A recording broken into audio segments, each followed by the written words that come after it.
Vous écoutez les podcasts de Wati. Quel est l'impact de l'exploitation minière dans la région de Matam, notamment dans ces villages, Wiendo Bosiabe, Ndendori, Wali Diala et Polel? Pour ce qui est de l'impact, c'est une très bonne activité qui est en train de se faire au niveau de Ndendori. Activité très bonne, ça veut dire que c'est une activité qui peut, à mon sens, participer au développement de cette commune. Si toutefois les élus se rapprochent de ceux qui sont là, qui sont en train d'exploiter cette phosphate. Je sais qu'au niveau, disons, santé, il y a des effets néfastes, c'est vrai. Parce que l'exploitation de cette phosphate n'est pas sans causer vraiment des dégâts au niveau des villages qui sont aux alentours de cette phosphate. Parce que le plus souvent, les gens respirent mal parce qu'il y a trop de poussière. Ensuite, par rapport à la santé, je sais que les gens ne sont pas à l'abri vraiment de beaucoup de maladies.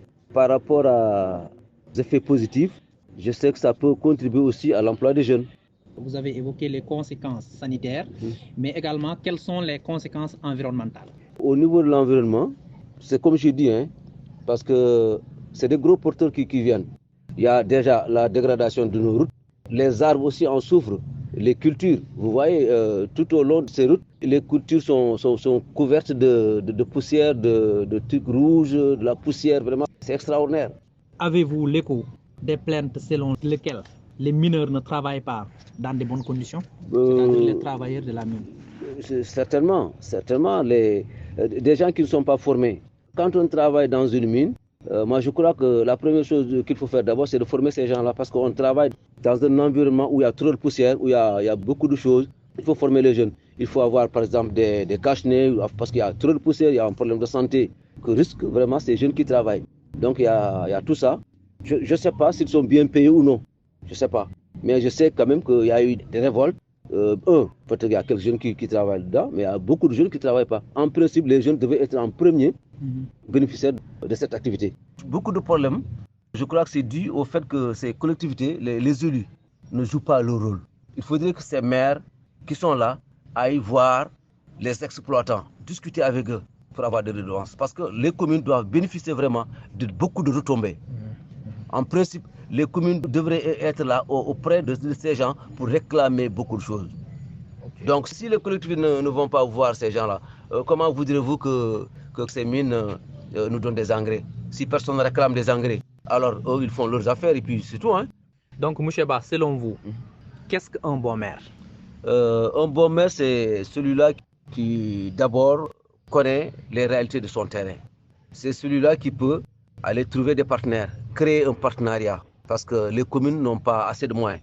Donc c'est au maire d'aller chercher des moyens.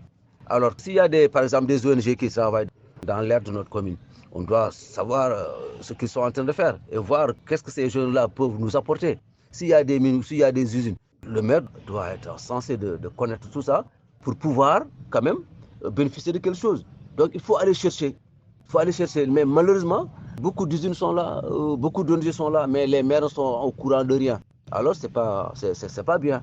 C'est pas bien. Il faut connaître nos problèmes, connaître la réalité de son terrain. Deuxièmement, il faut aller vraiment chercher un partenariat. Parce que comme je te dis, au niveau de la santé, au niveau de l'éducation, au niveau environnemental, au niveau des structures, construire des marchés, construire des forages, construire des cases de santé, construire une école, tout ça, ça fait partie de nos droits. Donc cette mine-là doit nous apporter beaucoup de choses, mais si on réclame. Mais comme on ne fait rien, on est là, les mines ne vont pas nous profiter. Wati vous offre cette série d'entretiens avec les élus locaux en partenariat avec la Fondation Konrad Adenauer.